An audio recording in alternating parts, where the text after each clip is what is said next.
조선인 이수정은 일본 유학 중 복음을 접하고 세례를 받는다. 마음이 뜨거워진 그는 자기 민족에게 줄 성경을 번역하며 일본에 와 있는 루미스 선교사의 도움을 받아 미국 기독교 잡지에 호소문을 보낸다.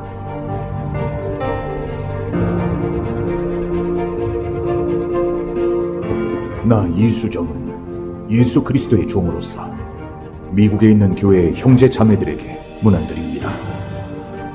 저는 믿음과 진리로 하나님의 은총을 받아 지금 한없는 행복을 누리고 있습니다. 우리나라는 수많은 사람들이 하나님의 도를 접하지 못한 채 구원의 은혜를 모르고 있습니다. 이 시대 복음이 확산되지만 조선은 세계에서도 구석진 곳에 위치해 있기 때문에 하나님의 은총을 받지 못하고 있습니다. 그러나 저는 마가복음을 한글로 번역하고 있는데 복음이 확산되는 도구가 되기를 바라며 밤낮으로 기도하고 있습니다.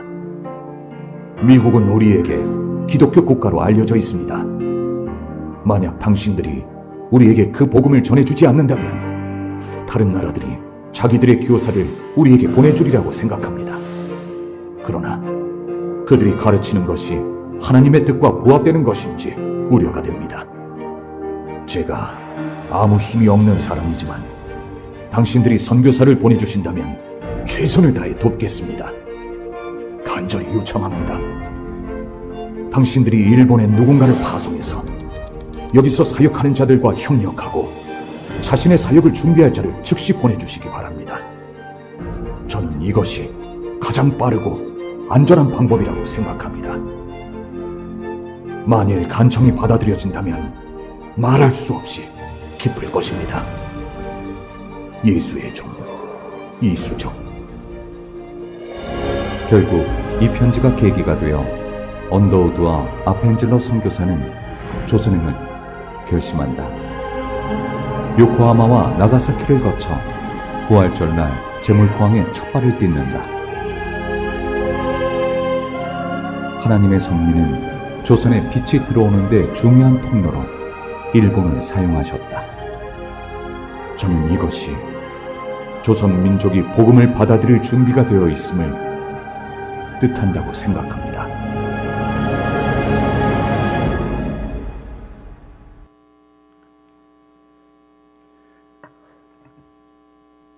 우리나라의 개신교 선교 역사는 올해가 140주년이 됩니다. 이것은 1885년도에 인천의 제물포항에 장로교 언더우드 선교사, 감리교 아펜셀러 선교사가 부활절날 4월 5일날 첫 발을 내딛음으로써 대한민국의 개신교 선교 역사가 출발했습니다. 그러니까 딱 올해가 140주년입니다. 방금 본 영상은 그 언더우드 아펜셀러가 어떻게 조선을 찾게 되었나는 동기부여를 한 인물이 이수정이라는 사람입니다. 전남 곡성에서 태어났습니다. 민비가 시해당할 위기에 있을 때 이모군란때 피신해준 공로로 신사유람단의 일원으로 참가하여서 일본의 선진화된 농업기술을 배우려고 유학을 떠난 사람이 이수정이라는 분입니다. 근데 그때 농학자였던 스다센이 한국의 농업기술을 배우는 것보다 더 중요한 게 있다. 그러면서 전도를 했습니다.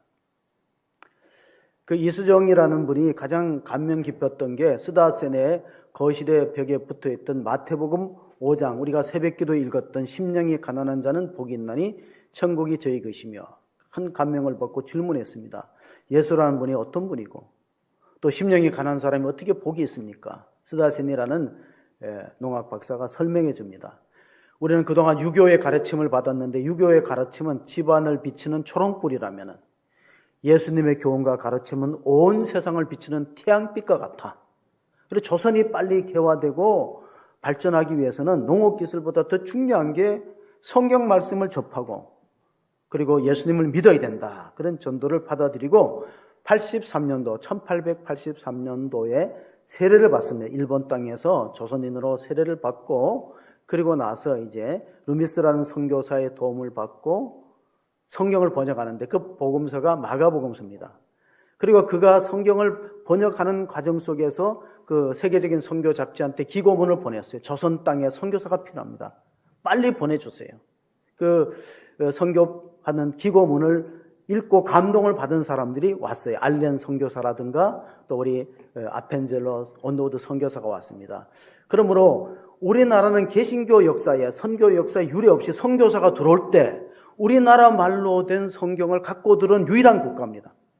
대부분의 선교사가 그 나라에 가면 그 나라에 오랫동안 머물다가 그 나라 말로 성경을 번역하는데 우리나라는 온도우드가 요코하마 항에서 제물포로 들어올 때 이미 이수정이가 번역해 놓았던 이수정 선교사가 번역했던 마가복음서를 1000권 정도 들고 그 편찬한 일부를 들고 왔는데 제가 그 중에 영인본 하나를 이번에 그 우리 선교 문화 해설사 박 목사님으로부터 선물을 받았어요. 한번 이거는 이제 이수정 전기에 대해서 오래전에 이수환 박사가 저한테 사인해 준 책입니다. 오래전의 책입니다. 그래서 이거는 이수정 일대기에 대한 책이고 최근에 받은 이번에 이제 복음 선서 저거 영인본입니다. 제가 우리나라에 딱 2권 있는데 뭐 저한테 한 권 선물 준다고 했는데 제가 오래전에 이수환 박사로 받았던 이수정 선교사 이야기는 그 사인이 들어간 건 오래전에 받은 거고 이번에 수련회 가서 받은 것은 바로 이 마가복음서 영인본입니다. 그래서 이 이수정 선교사를 뭐라고 부르냐면요, 조선의 마가도냐인이라고 불러요. 그 조선의 마가도냐인이라고 부르는 그 이유가 뭐냐면 사도행전을 읽어보면 잘 나타나 있습니다. 사도행전에 보시면 16장에 이런 말씀이 기록되어 있습니다. 사도행전 16장에 보면은 밤의 환상에 바울에게 보이니 마게도냐 사람 하나가 서서 그에게 청하여 이르되 마게도냐로 건너와서 우리를 도우라 하거늘 바울이 그 환상을 보았을 때 우리가 곧 마게도냐로 떠나기를 힘쓰니 이는 하나님이 저 사람들에게 복음을 전하라고 우리를 부르신 줄로 인정함이로라. 원래 사도 바울의 선교 계획은 아시아입니다. 근데 사도행전에 보면 바울이 아시아로 가는 것을 하나님이 성령이 허락지 않고 무시하에 일어났을 때 들어와 사람이 하나의 환상 중에 서서 와서 우리를 도우라. 우리가 빨리 복음을 받아들일 준비가 되어 있고 시급하다. 그래서 그 사도 바울이 아시아로 가는 백기를 돌려서 마게도 진역으로 가고 그 첫 성이 빌립보 성에 교회가 세워집니다. 그래서 역사학자 아놀드 토인베는 이렇게 정의를 내렸어요. 사도 바울을 태고 가는 배는 유럽 문명을 싣고 가는 배다. 만약에 그가 원래 계획한 아시아로 갔더라면 아시아가 먼저 기독교 문명의 꽃을 피우고 그 유럽이 나중에 이제 복음이 들어갈 텐데 이 반대가 된 거예요. 그래서 그 역할을 누가 했나? 마게도냐에 있는 한 사람이 바울에게 와서 우리를 도와라. 그래서 원래 온도우드 선교사에 갈 곳은 인도였습니다. 어릴 때부터 인도 선교의 꿈과 비전을 가지고 인도로 가야 되겠다. 인도를 선교해야 되겠다. 인도는 인구가 많고. 그런데 이 선교 잡지를 봤거든요. 이수정이 글을 봤어요. 그러면 하나님께 기도했던 하나님 그 조선 땅에 선교사가 필요하니까 보낼 만한 자를 보내소서 하니까 성령께서 감동을 주시더래요. 왜 남 보고 가라 그러냐? 너가 가면 안 되겠느냐? 주여 나를 보내소서. 이사야 선지자가 소명을 받은 것처럼 주여 내가 여기 있나이다. 나를 보내소서. 그래서 이수정의 그 선교 잡지의 투강 글 때문에 온도우드 선교사가 우리나라에 왔다. 그래서 조선의 마게도냐인이라고 부르고 있는 것입니다. 자, 우리나라는 그때 상당히 세계 열강 가운데서 나라가 위태로울 때입니다. 러시아도 들어오고 청나라도 들어오고 뭐 일본은 말할 것도 없고 또 미국도 들어오고 그런 틈바구니 속에서 이수정이라는 사람이 봤을 때 우리나라에게 절실하게 필요한 게 뭐냐? 그건 바로 성경 말씀을 번역해서 우리 민족을 계몽하고 깨우치는 거다. 그래서 그는 성경을 계속해서 번역했지만은 나중에 이제 40개월 만에 조선 땅에 들어왔을 때 울산 지역에서 순교일 걸어갑니다. 우리가 잘 아는 정치적인 사건으로 연루되었다는 그 제목으로 우리가 김옥균이라든가 이런 사람들이 다 처형됐잖아요. 그래서 결국 순교의 길을 갔을 것이다. 마지막 우리 화면의 비석에서 보았던 것처럼 아인슈타인이라는 20세기의 천재 물리학자는 종교 없는 과학은 절름발이고 과학 없는 종교는 맹인과 같아 그랬어요. 그러니까 과학의 필요성도 있고 또 신앙의 필요성도 있다는 거예요. 종교 없는 과학은 절름발에 불과하다. 오늘 우리가 읽은 말씀은 사도행전에서 첫 번째 나오는 나면서 걷지 못하는 안진뱅이가 기적적으로 걷게 된 사건을 우리가 읽었습니다. 사도행전 3장을 통해서. 그 아인슈타인의 한 말이 이런 말이 있어요. 세상을 살아가는 방식은 두 가지가 있다. 하나는 세상에 어디 기적이 있는가? 세상에 기적이라는 건 존재하지 않는다는 것가 하나가 있고, 또 세상을 살아가는 또 하나의 방법은 세상에는 기적이 존재한다. 그리고 어떻게 보면은 우리가 살아가는 모든 삶은 기적의 연속이다. 본인은 후자를 믿는다고 했어요. 그는 과학자지만. 어떤 유치원 다니는 아이가 유치원 갔다 와서 엄마한테, 엄마, 나 장차 아인슈타인과 같은 사람이 될 거야. 그랬더니 엄마가 너무 기특하잖아요. 그래서 야, 너 아인슈타인이 어떤 사람인지 아냐? 엄마 그것도 몰라요. 우유 만드는 사람이죠. 유치원 아이는 아인슈타인이 우유 만드는 사람이에요. 얼굴이 거기에 새겨져 있기 때문에. 기적이라는 것이 왜 존재하는가? 우리 사도행전 3장은 오순절 날 교회가 탄생하고 나서 첫 번째 기적이니까 우리가 주목해서 읽을 필요가 있습니다. 1절, 2절을 한번 같이 읽어보겠습니다. 제9시 기도 시간에 베드로와 요한이 성전에 올라갈새 나면서 못 걷게 된 이를 사람들이 메고 오니 이는 성전에 들어가는 사람들이 구원하기 위하여 날마다 미문이라는 성전문에 두는 자라. 자, 성전에는 문이 여러 개 있습니다. 이 미문은 뷰티풀 게이트라고 부르는데 그 높이가 한 23m 되고 고린도 산 청동으로 만들어진 문입니다. 그리고 동쪽으로 들어와서 이방인의 뜰에 연결되기 때문에 많은 사람들이 이 문을 통과해서 예배를 드리니까 아마 안전뱅이가 생각할 때 여기 앉아야 수입이 많이 생기는 거예요. 내가 구걸해서 그 생활을 유지해야 되니까. 그리고 안전뱅이는 스스로 못 걸어요. 그럼 어떻게 되는가? 사람들이 메어다가 그 자리에 앉혀줘야 돼요. 거기에. 3절, 4절을 또 읽어보겠습니다. 3절 가서 그가 베드로와 요한이 성전에 들어가라 함을 보고 구걸하거늘 베드로와 요한이 더불어 주목하여 이르되 우리를 보라니. 베드로와 요한은 유대교를 배경으로 성장한 사람이잖아요. 그러니까 제9시 기도 시간에 성전에 가서 기도하는 습관이 있습니다. 유대인들은 전통적으로 하루 3번 기도합니다. 자, 제6시와 9시와 제3시입니다. 3시는 오전에 9시에 해당되면 6시는 정오에 해당되고 제9시는 오후 3시입니다. 오후 3시는 사실 기도하기가 어려운 시간이에요. 우리나라는 이렇게 더우면 오후 3시는 아주 그 태양빛이 강렬하게 내리쬐 있는데 팔레스타인 지역도 그래요. 그럼에도 불구하고 성전에 기도하는 규칙적인 생활을 했는데 그 안전뱅이를 보게 된 거예요.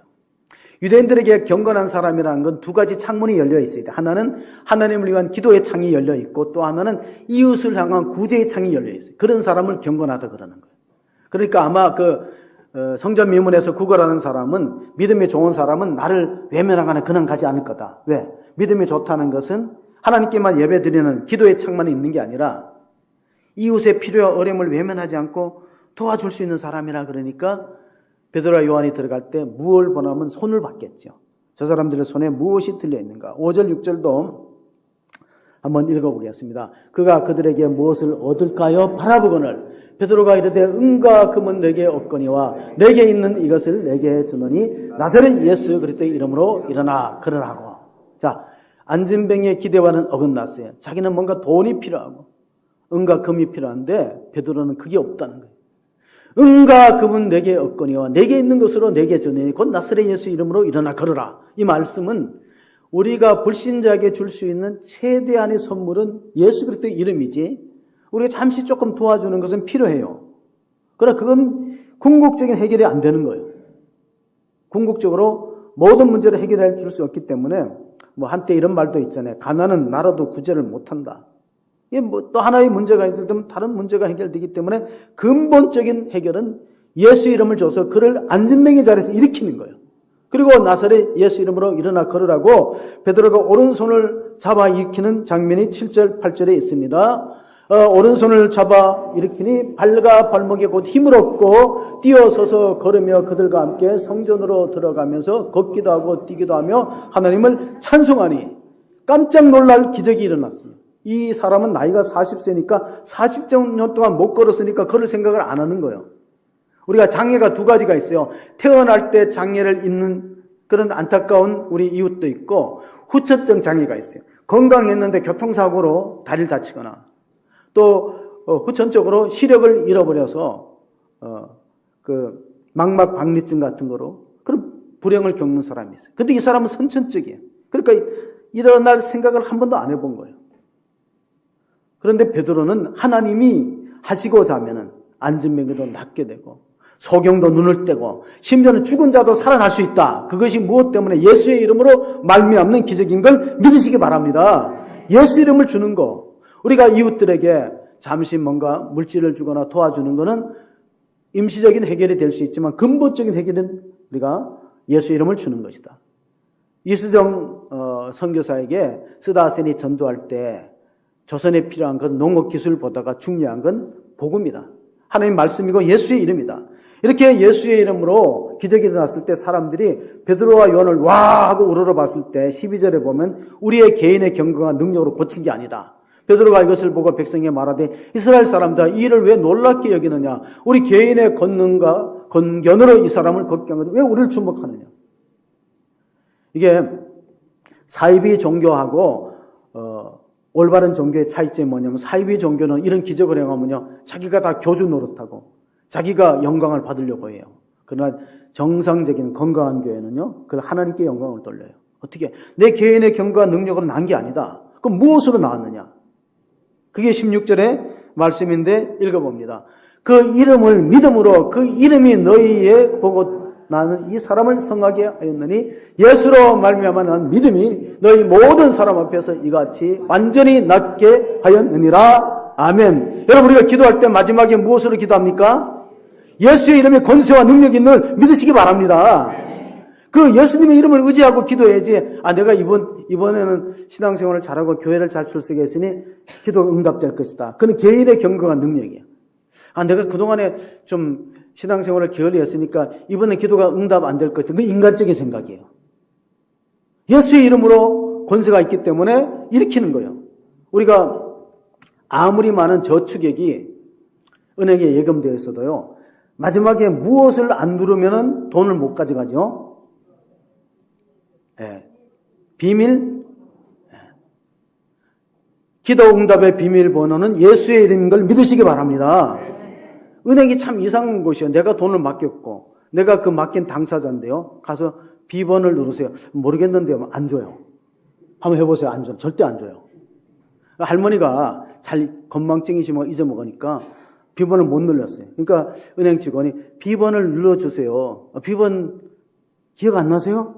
비둘기 그러니까 그렇게 해서는 안 된다는 거예요. 네 글자를 누르래. 비둘기는 뭐예요? 9999. 할머니가 하도 잊어먹으니까 비밀번호가 뭐라고? 비둘기로 외웠어요. 그러니까 까먹으면 매번 뭐뭐? 9999. 여러분 우리가 개인의 경건과 능력으로 응답이 되지 않고 예수의 이름으로 응답되는 걸 믿으시기 바랍니다. 우리가 믿음의 기도는 병든 자를 일으킬 능력이 있다. 야고보서 5장 15절 16절에 보면은 믿음의 기도는 병든 자를 구원하리니 주께서 그를 일으키시라. 혹시 죄를 범하였을지라도 사하심을 받으리라. 그러므로 너희 죄를 서로 고백하며 병이 낫기를 위하여 서로 기도하라. 의인의 간구는 역사하는 힘이 큽니다. 여기서 말하는 의인은요 믿음으로 살아가는 사람이에요. 우리가 비록 여러 가지 죄와 허물에 휩쓸릴지라도 믿음으로 주님을 따르는 사람이다. 베드로는 왜 그런 생각을 안진뱅이는 익힐 생각했을까? 가만히 보니까 예수님을 따라다닐 때 기적의 현장에 함께 있었거든요. 세 사람이 함께 있었는데 그게 수제자였던 베드로와 요한과 야고보입니다. 회당장 야이로의 딸이 12살인데 죽었어요. 막 장례가 이루어지는데 참 그 부모의 마음이 오죽하겠어요. 회당장이라는 것은 유대교의 성직자, 말하자면 목회자입니다. 목회자의 가정에 딸이 죽었어요. 12살 먹은. 그래서 예수님을 모시고 갔을 때 예수님께서 안심하라, 두려워하지 말라. 아이가 죽은 것이 아니라 그러니까 사람들이 다 비웃었어요. 왜 죽었는데? 숨이 끊어졌는데. 비웃어요. 그때 예수님께서 조용히 들어가서 한마디 말씀하셨어요. 마가복음 5장 41절 42절에 보면 그 아이의 손을 잡고 이르시되 달리라금 하시니 번역하면 곧 내가 내게 말하노니 소녀야 일어나라 하심이라. 소녀가 곧 일어나서 걸으니 나이가 12살이라 사람들이 크게 놀라며 놀라거늘. 죽은 사람을 살려낸 거예요. 달리다곰이라는 것은 아람어입니다. 아침에 부모가 자녀를 깨울 때 말하는 달리다곰 하면 일어나는 거예요. 예전에는 아빠들이 자녀를 깨웠는데 요즘에는 아빠들이 권위가 없어요. 아빠들이 일어나라 그러면 잘 듣지도 않아. 그래서 아빠가 자녀들한테 이런 말을 엄마가 일어나라 한다 이렇게. 권위가 없어졌어요. 예수의 이름의 권세가 뭡니까? 오늘 우리 성가대가 참 은혜로운 찬양을 이어서 주의 이름으로 우리는 일어서리. 주의 이름을 의지하면요, 우리가 절망의 자리에서 일어설 수 있고 또 우리가 사망의 자리에서 생명으로 나아갈 수 있습니다. 죄사함의 은혜를 경험할 수 있습니다. 오순절 성령 강림이 임하고 나서 베드로가 설교한 내용이 사도행전 2장에 있어요. 우리가 어떻게 죄사함을 얻고 성령을 선물로 받을 것이냐. 사도행전 2장 37절 38절에 보면요, 그들이 이 말을 듣고 마음에 찔려 베드로와 다른 사도들에게 물어 이르되 형제들아 우리가 어찌할꼬 하거늘 베드로가 이르되 너희가 회개하여 각각 예수 그리스도의 이름으로 세례를 받고 제사함을 받으라. 그러면 성령의 선물을 받으리니. 자, 교회가 언제 시작되냐면요, 성탄절에 시작된 게 아니에요. 오순절에 시작되었어요. 사도행전 2장에 오순절날 절기에 모여서 이스라엘 민족이 예배드릴 때 120명의 다락방이 모여 간절히 기도할 때 하늘에 불의처럼 갈라지고 바람 소리가 있어 성령이 임했어요. 이수정 선교사가 일본의 기독교인들이 모이는 집회에 대표 기도를 했습니다. 우리가 이제 선교사를 이번에 수련회 가서 들었죠. 참석한 분들은. 놀라운 장면이 있었습니다. 그가 조선말로 선교 대표 기도를 했어요. 일본 기독교 연합 모임에 가서 조선말로 기도를 했는데요, 엄청난 은혜를 경험하고 그때의 장면을 우찌무라 간조라는 신학자가 소감이라는 글에 적었어요. 이수정이라는 사람이 조선말로 기도를 대표 기도를 하는데 그 사람은 예수 믿은 지 얼마 안 되는데 마치 사도행전 2장의 성령께서 그 공간에 그 자리에 임재하는 것 같은 주의 영이 우리 머리에 있는 걸 느꼈다. 그리고 우리가 기도가 끝났을 때 모두가 공감해서 아멘으로 화답했다. 그런 글을 적었어요. 우찌무라가 한 말 가운데 이런 말이 있어요. 나는 가룟 유다가 부럽다. 나는 왜 가룟 유다가 부럽냐면 가룟 유다는 팔아먹을 예수가 더 있었지만 현대 교회는 그 팔아먹을 예수조차 없다. 그 현대교회의 실상이라는 거예요. 우리나라 개신교 초기에 유명한 부흥사 가운데 김익도 목사님이 있어요. 이번에 권능을 많이 행해갖고 미국에다가 선교 잡지에다가 그 사진을 보낸 걸 제가 본 적이 있어요. 사진을. 목발이 막 쌓여 있더라고. 부흥 집회 때 목발 짚고 들어왔다가 은혜 받고 병 고치고 제 발로 걸어간 일들이 비일비재 있어요. 처음부터 그랬던 건 아니에요. 김영도 목사님이 처음부터 그런 권능을 행사한 게 아니고 원래 그는 항해도 신천 지역의 유명한 불량배였어요. 그래서 지나가는 사람들 돈 뺏고 서판 돈 뺏고 술 마시고 그 행패를 부립니다. 신천장에 항해도 신천장에 가는 사람들이 선앙당에다 돌 던지면서 오늘은 김익도 안 만나게 해달라는 만큼 악명이 높은 사람이었어요. 그가 안중근 의사가 자랐던 그 척설이 개울가에 가면요, 걷지 못하는 안진병이 구걸하는 사람이 있어요. 그 돌다리 밑에 사람들이 다 글로 장보러 가니까 거기에 구걸하는데 김익도 목사가 선교사의 전도를 받고 회심하고 성경을 그렇게 많이 읽었대요.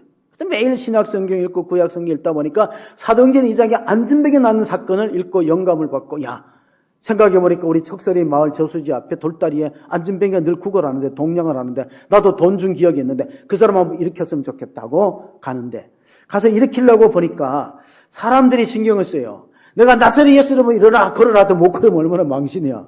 그래서 어떻게 하냐면 사람이 없는 시간에 찾아갔고 그 안진뱅이에 가서 이제 베드로처럼 하는 거야. 은과 금은 없거니와 내게 있는 것으로 내게 주는 나사렛 예수 이름으로 일어나 걸으라고 오른손을 잡아당기니까 그 사람 비명 지르는 거예요. 왜냐면 이게 성령의 힘으로 일어난 게 아니고 이 김익도라는 사람이 아주 기골이 장대고 힘이 장서였대요. 그러니까 이 사람 힘에 의해서 일어난 거. 털썩 떨어지면서 엉덩이 얼마나 아프겠어. 아이고 사람 잡네 그러는 거예요. 그러나서 김익도 목사님이 다시 산기도를 들어가서 회개했다. 하나님, 내가 하나님 말씀을 의지하고 이적을 행하고 기도해야 되는데 혹시 내가 했다가 망신당할까 봐 사람들 없는 데서 사람의 눈을 의식하고 그렇게 하니까 기도가 응답도 안 되고 환자는 아프다고 죽는 소리하고 내 참 부끄럽습니다. 망신입니다. 정말 하나님 내게 능력을 주셔서 정말 내가 예수 이름으로 사람들이 있거나 말거나 예수 이름으로 일어나면 환자가 일어날 줄로 믿습니다. 사람들이 지나가는 걸 의식하지 않고 그냥 일으켜서 그 사람이 일어난 것이 첫 번째 이적의 사건이 되는 겁니다. 자, 우리 믿는 사람은 누구를 바라봐야 될까요? 히브리서 12장 2절에 보면은 믿음의 주여 또 온전케 하시는 이 예수를 바라보자. 그는 그 앞에 있는 기쁨을 위하여 십자가를 참으사 부끄러움을 개의치 아니하시더니 하나님의 보좌 우편에 앉으셨느니라. 부흥 강사들이 요즘에는 이제 걱정하는 게 있어요. 옛날에는 부흥회 하면요, 동네 사람들이 다 모였어요. 내 교회가 아니라도 모였어요. 요즘은 부흥회 하기가 어려운 게요, 자기네 교인들도 다 안 와. 그게 오늘의 현상이에요. 어떤 집사님이 부흥회 때 큰 은혜를 받았는데 부흥 강사가 이런 설교했어요. 여러분, 세상에서 가장 차가운 바다가 어떤 바다인지 아세요? 이 세상에서 가장 차가운 바다는 썰렁해요, 썰렁해. 예? 우리가 뭐 좀 웃는 얘기할 때 안 웃으면 뭐라 그러죠? 썰렁해야 그러잖아요. 그럼 이 세상에서 가장 뜨거운 바다가 뭐냐? 그건 사랑이다. 서로 성도들이 사랑하고 가정에 사랑이 있는 것이 가장 뜨거운 바다다. 이런 이야기를 듣고 남편하고 통화할 시간이 있어서 야, 내 남편으로부터 사랑이라는 말 한 번도 못 들었기 때문에 한번 이걸 써먹어 봐야 되겠다. 그래갖고 남편한테 전화한 중에 이런 말을 했어요. 여보, 내가 부흥회를 참석했는데 세상에서 가장 차가운 바다가 뭔지 알아? 모르죠, 당연히. 그 썰렁이야. 그러면 세상에서 가장 뜨거운 바다가 뭐야? 그러니까 남편이 대답을 안 하지. 계속해서 힌트를 줬어요. 당신이 마음에 있지만 말하지 않았던 거 있잖아. 어? 당신이 마음속에 있지만 말하지 않았던 그게 정답이야. 그러니까 에이 열받아. 전화 끄다 이러네. 세상에서 가장 뜨거운 바다가 뭔 바다라고? 열바다, 열바다, 열바다. 우리나라는 이게 국민들 가운데 상당수가 뭐 절반 가까이 마음속에 울분이 있대요. 우리 국민들한테. 그래서 이제 참 우리가 옛날에는 보면은 정보가 적기 때문에 뭐 이렇게 물가가 올랐다는 것도 시장에 가서 아는데 요즘에는 뭐 뉴스가 있고 뭐 SNS 있기 때문에 이게 가만히 시장에 안 나가도 스트레스를 받는 거예요. 스트레스 받고 어려움을 겪죠. 자, 우리가 주의 이름을 부르는 또 하나의 이유가 뭘까요? 주의 이름을 부르는 자는 구원을 받겠다고 약속한 것이 바로 우리가 로마서 10장 13절 15절에 있습니다. 누구든지 주의 이름을 부르는 자는 구원을 받으리라. 그런즉 그들이 믿지 아니하는 이를 어찌 부르리요? 듣지도 못한 이를 어찌 믿으리요? 전파하는 자가 없이 어찌 들으리요?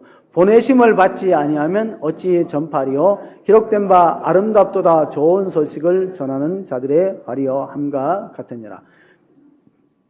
우리나라는 참 영적인 축복을 받은 게 뭐냐면요, 좋은 선교사들이 왔다는 거예요. 아펜셀러 언더우드 선교사는 20대 중반에 왔어요. 그래서 자기 일생을 조선 땅에 바쳤잖아요.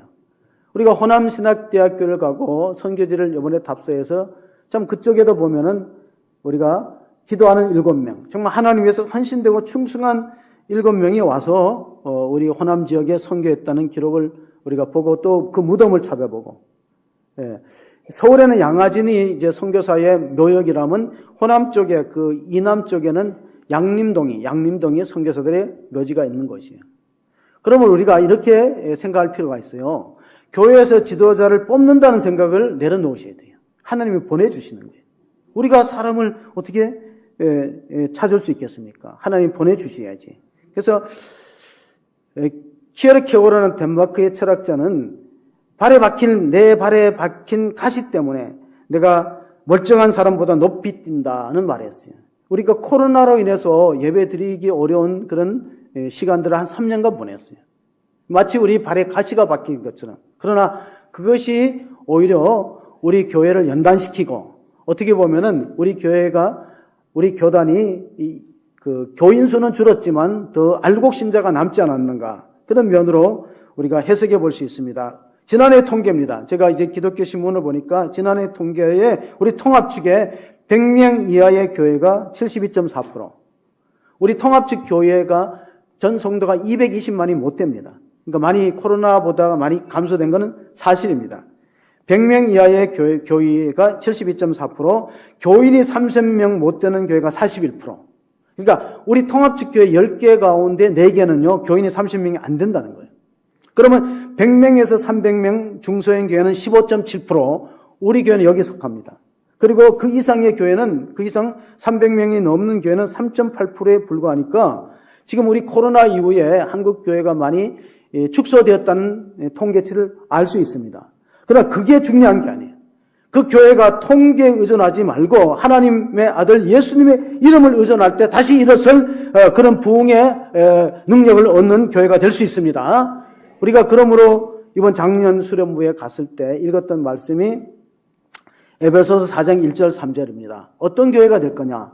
그러므로 주 안에서 갇힌 내가 너희를 권하느니 너희가 부르심을 받는 일에 합당하게 행하여 모든 겸손과 온유로 하고 오래 참음으로 사랑 가운데서 서로 용납하고 평안에 매는 줄로 성령이 하나 되게 하신 것을 힘써 지키라. 그러니까 우리는 좋은 지도자를 위해서 기도하지만 또 우리 교회를 지원하는 사람도 그 교회가 어떤 교회인가를 살펴볼 거예요. 근데 그 교회가 뭔가 하나 되지 못한다, 분열이 있다. 또 그 교회가 어떤 결정을 내릴 때 질서 있고 어떤 상식적이고 그런 어떤 건강한 그런 결정의 통로가 있는가? 아니면은 보이지 않는 실세가 이런 거 다 살펴보지 않겠습니까? 그래서 우리가 초대교회를 보면 초대교회가 어떤 부흥이 있었냐면 사도행전 15장에 보면요, 그 이방인의 구원에 대해서 회의를 했어요. 우리가 회의할 때는 반드시 경건회와 예배를 드리고 회의하잖아요. 그건 뭐냐면 예수님의 이름 앞에 약속하는 거예요. 그래서 사도행전 15장에 보면 예루살렘 회의에 지도자들이 모여서 뭘 결정했냐면 이방인들에게 할례를 받게 해서 교회를 다니게 할 거냐, 그럼 면제시켜주자. 할례를 면하게 하자. 4가지만 결정하자. 우상의 더러운 것과 음행과 목매어 죽인 것과 피를 면례하고 나머지는 다 율법을 우리가 정말 이방인들에게 강조하지 말고 교회가 부흥된 거예요. 하나님 앞에 예수 이름으로 약속한 걸 잘 지킴으로 초대가 부흥했듯이 우리가 구약의 역사를 보면요, 다윗 왕과 그 후손들이 잘 되었어요. 다윗 왕과 후손들은 왜 대대로 왕이 이어지고 복을 받았는가? 그게 바로 소금 언약 때문이다. 우리가 역대기 13장 5절에 보면은 이스라엘 하나님 여호와께서 소금 언약으로 이스라엘 나라를 영원히 다윗과 그의 자손에게 주신 것을 너희가 알 것이 아니냐. 다윗은 어떤 사람이냐면요, 주님과 약속한 것을 생명을 걸고 지켰어요. 자기한테 손해가 있을지라도. 하나님의 이름으로 약속한 언약을 변치 않는 소금 언약. 소금이 잘 상하지 않고 변질되지 않는 것처럼 그런 언약으로 이스라엘 나라, 특별히 남쪽의 왕들은 다윗의 후손으로 이루어졌고 복을 받은 나라가 됐고 북쪽 이스라엘은 그렇지 못했어요. 북쪽의 여로보암 왕이 군사 80만을 모아서 남쪽 유다를 쳤습니다. 역대기하 오늘 13장의 내용인데 80만의 군대를 가지고 남쪽 유다를 쳤는데 아비야 왕의 군대는 40만밖에 안 돼요. 그럼 져야 되잖아요. 근데 구약 성경을 읽어보면 전쟁은 여호와께 속한 것이에요.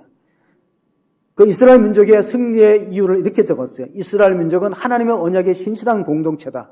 어떻게든 하나님의 약속을 배반하지 않고 지키려고 했는데 북쪽 이스라엘은 우상을 섬기고 언약을 파괴해버리고 바꾸어버리고 약속을 쉽게 버렸다.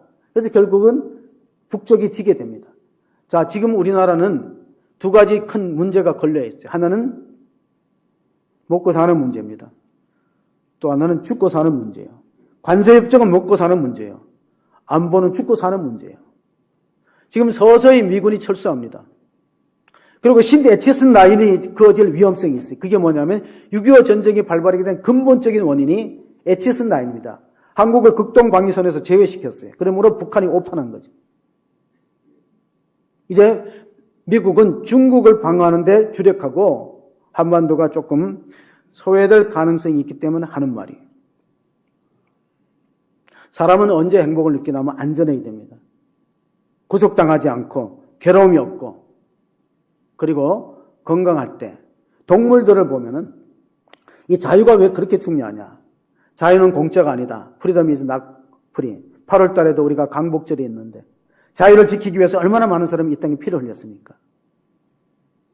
동물을 구속된 상태로 동물원에 있다가 풀어줄 때 위치 추적기를 달아서 풀어주면요. 원래 동물들은 자기 수명에 사는 70%는 못 산대요. 자기 수명의 70%. 그런데 그 구속되었다가 풀어주는 동물들은 수명을 오래 살아요. 왜? 자유가 없다가 자유를 느끼니까 너무 좋은 거예요.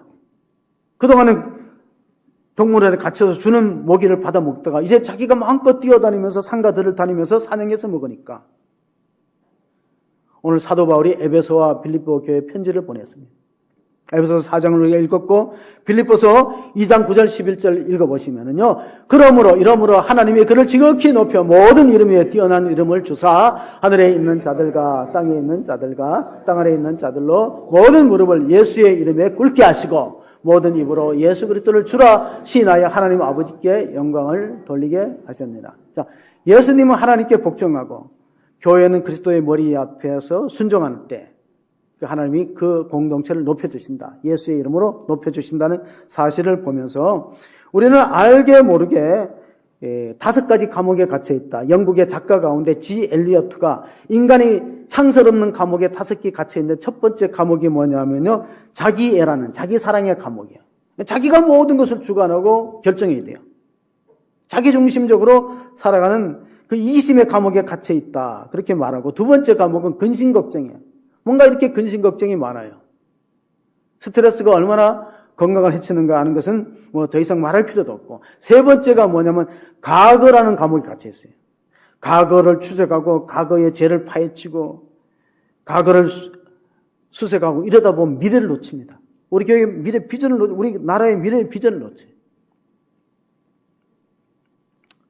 미국에서 신문기자를 40년 하면서 8천명을 인터뷰한 사람이 있어요. 필립 옌이라는 사람이 훌륭하다는 사람, 성공했다는 사람 8,000명을 인터뷰해 보니까 딱 두 종류입니다. 스타형과 썰번팅이 있어요. 스타형은 뭡니까? 자기 자랑 늘어놓은 계속해서 인터뷰하면 자기 자랑 내가 과거에 뭐 했고 뭐 왕년에 내가 누구에 자기 자랑만 삼는 인터뷰 대상이 있고 하나는 겸손한 사람이 있어요. 내가 한 거 없습니다. 좋은 사람 만났습니다. 섬김의 리더십, 썰번트. 딱 사람은 두 종류예요.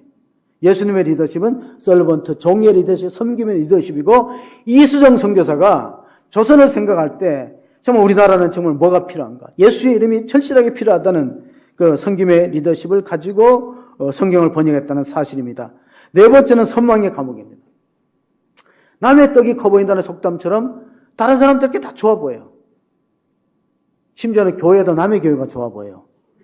어떤 분이 이럽니다. 전도를 열심히 해서 야 우리 교회 오지 말고 동네 교회 가래. 자기 교회에 대한 프라이드 자존심이 없어요.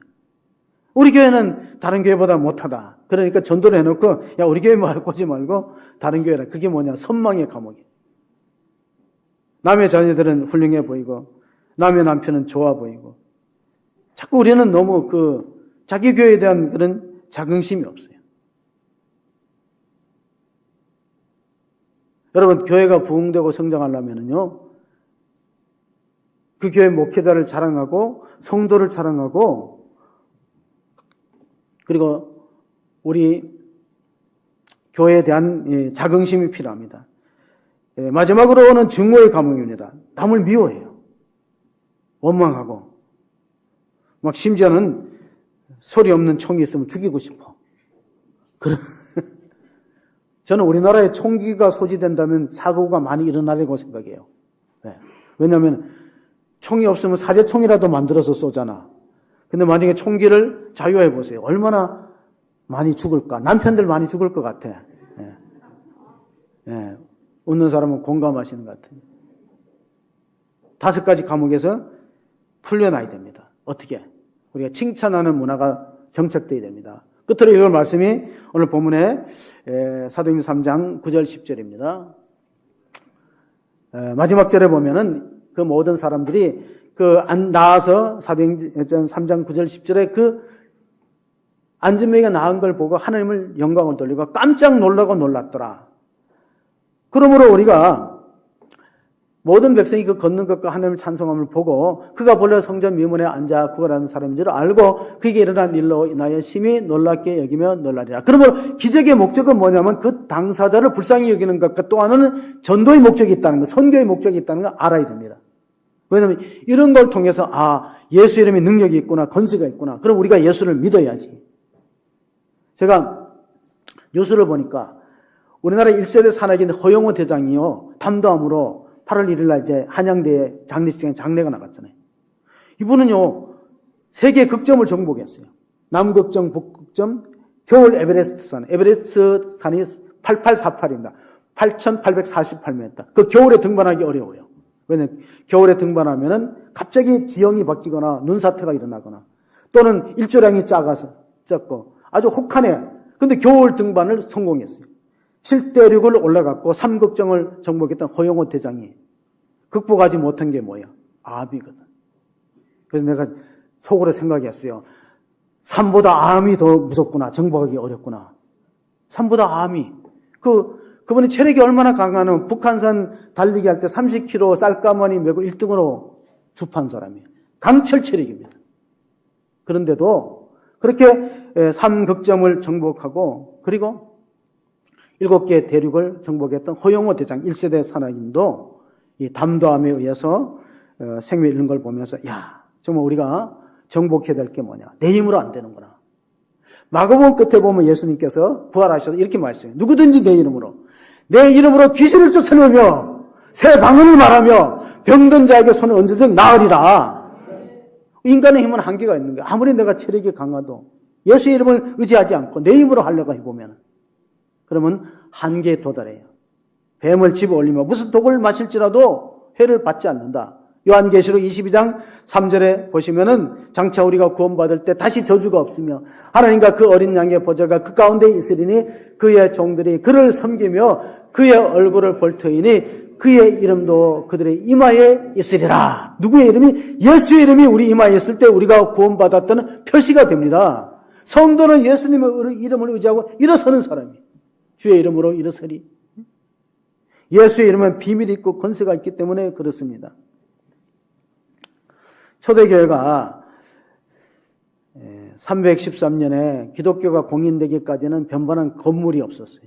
그럼 어떻게? 지하의 카타콤에서 신앙생활하다가 313년에 콘스탄틴 황제가 밀라노 칙령을 발표해서 신앙의 자유를 헌영합니다. 교회가 지상으로 올라와서 아름답게 성전을 지었어요. 그 성전 가운데 라테랑 성전이 있어요. 이탈리아 로마에 있습니다. 그때 교황이 이노산트 4세 교황이 중세기입니다. 토마스 아퀴나스는 중세의 가톨릭 철학을 집대성에서 신학 대전을 쓴 아주 위대한 신학자가 방문했어요. 교황청을 방문하니까 라테랑 그 성당 발코니에 서서 많은 외국에서 들어온 선물이 막 들어옵니다. 그러니까 그 이노산트 4세 교황이 자랑합니다. 박사님, 그 박사님이거든. 신학 박사 토마스 아퀴나 박사님. 초대 교회는 은과 금이 없지만 우리 중세 교회는 이렇게 화려하게 많은 은과 금을 가지고 있습니다. 자랑스럽게 말했어요. 그때 한숨을 쉬면서 토마스 아퀴나스가 한 말이 있어요. 지금의 교회, 그때 중세지요. 지금의 교회는 은과 금이 풍성할지 몰라도 나사렛 예수의 이름으로 일어나는 권능을 상실했습니다.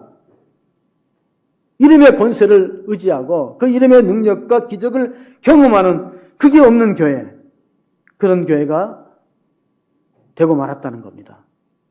우리가 끝으로 이 안지명에 낳는 기적의 목적이 뭘까 생각해 보기 바랍니다. 왜 기적이 일어나고 병든 자가 고침받고 이런 목적이 뭐냐, 이런 표적들이 성경에 기록된 이유가 요한복음 20장 30절 31절에 있습니다.